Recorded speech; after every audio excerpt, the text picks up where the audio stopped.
since we're talking about foreign policy, the first year was outreach. I mean, just about every country that you could think of. We've now got a new External Affairs Minister, the former Foreign Secretary in office. What's the expectation on foreign policy? So I think what the expectation is that we saw a lot of activity in the neighborhood in 2014 and 2015 that, with the exception of Bangladesh, didn't really produce the result India wanted, right? We saw a lot of talk, a lot of headline management, but not a lot of follow-through. And I think one of the things that Dr. Jaishankar is going to be tasked with doing is to really bring those two things, rhetoric and reality, when it comes to the neighborhood, into greater alignment. I think it's an interesting signal that they decided to invite the heads of BIMSTEC, right, which is an acronym very few people knew what it even stood for a few months ago. Because that's essentially saying we want to build a new strategy for the neighborhood. And counter China. Counter China, but also bypass Pakistan. Yes. Because the old days of falling back on SARC, really, we always ran into that roadblock of Pakistan. And so let's find ways of working around that. I think the more complicated question is the relationships with the great powers, namely China and the United States. I mean, we have gotten off with a very rocky start with the Trump administration and this new Indian government. On the very first day in office, the administration over here announced that it was going to revoke the GSP preferences. Yeah. And that is not a coincidence that it happened on the first day of this new government. I think that Washington wanted to send a signal that this is important to us. You've seen what we've done with China. You've seen what we've done with Mexico. And if India doesn't play its cards we don't run the kind of trade deficits that the U.S. runs with China. So what do you think are the main irritants that forced Washington's hand?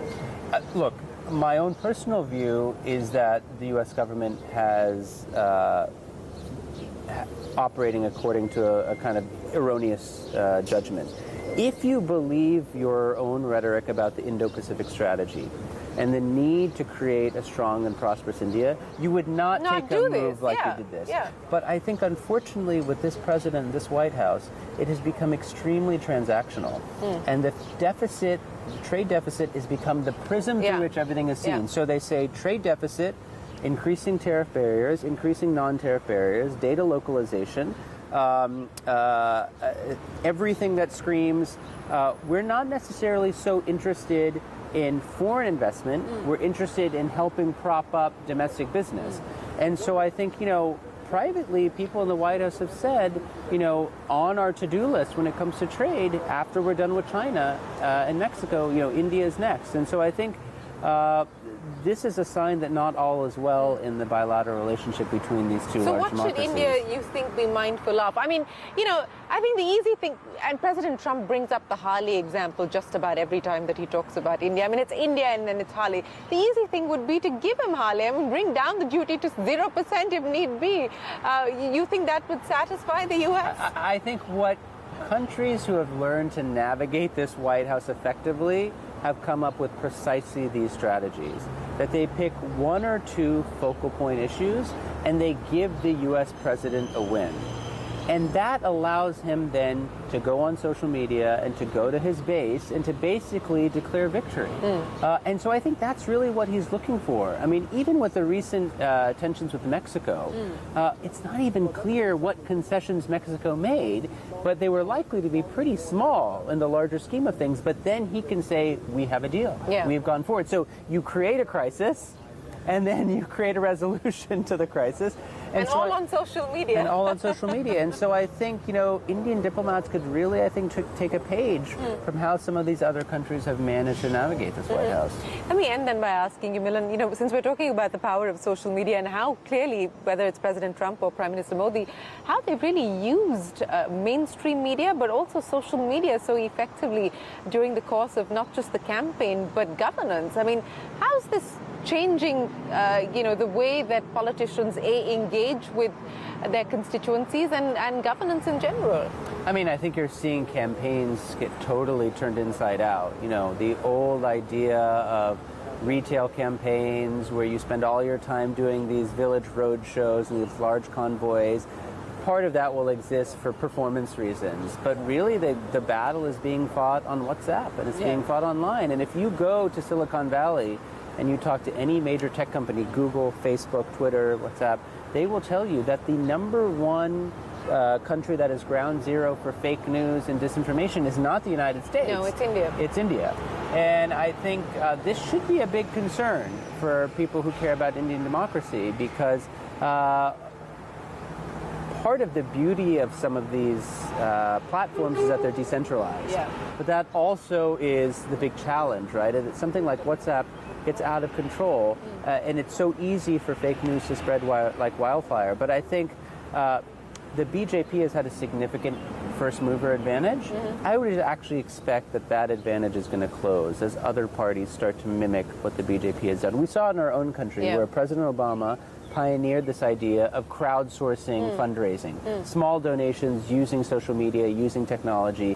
The Republicans later caught on. So I think that's going to be the wave of the future for India. So, you know, outside of everything that we've spoken of, what to your mind was the most interesting thing about election 2019? I mean, polarized and practically most people got the scale and the size of the victory wrong. But, you know, what was the most interesting aspect of this election to you? I think for me, it's this idea that we really need to question this old slogan of "it's the economy, stupid," right? I mean, I think there has been this conventional wisdom that there are certain bread and butter issues that really matter to people. And if they see their pocketbooks hurting, that they're going to take it out on the incumbents. You know, India is one of the rare democracies where we have something called the incumbency disadvantage, right? That's not something that exists in a lot of places. The United States, 9 out of 10 incumbents, you know, get returned.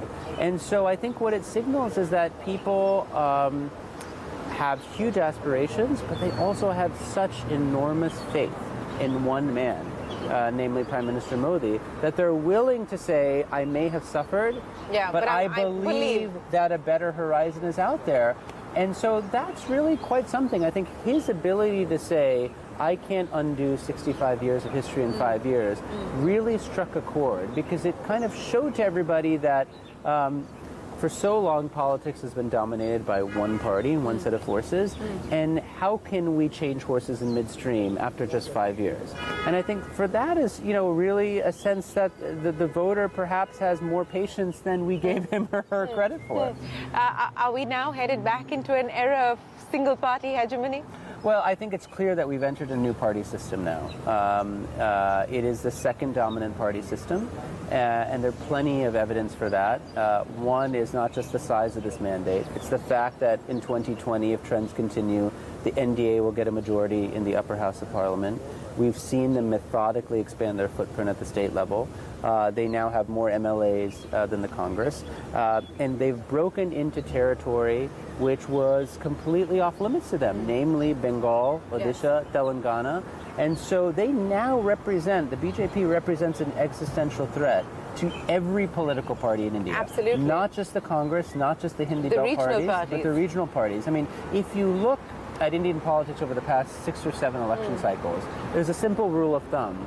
50% of voters vote for regional parties, 50% vote for national parties. That regional party share has come down by about 10 percentage points, which means the BJP is really now encroaching on new space. So I think, getting back to one of your earlier questions, center-state relations in some of these opposition-controlled states with regional parties is going to be very intense in the years to come. Well, interesting times ahead for India and for Indian politics and the economy. Milan, thanks very much for joining us. Always a pleasure speaking with you. Great to be here. With that, it is time for us to wrap up the CNBC TV 18 special. From all of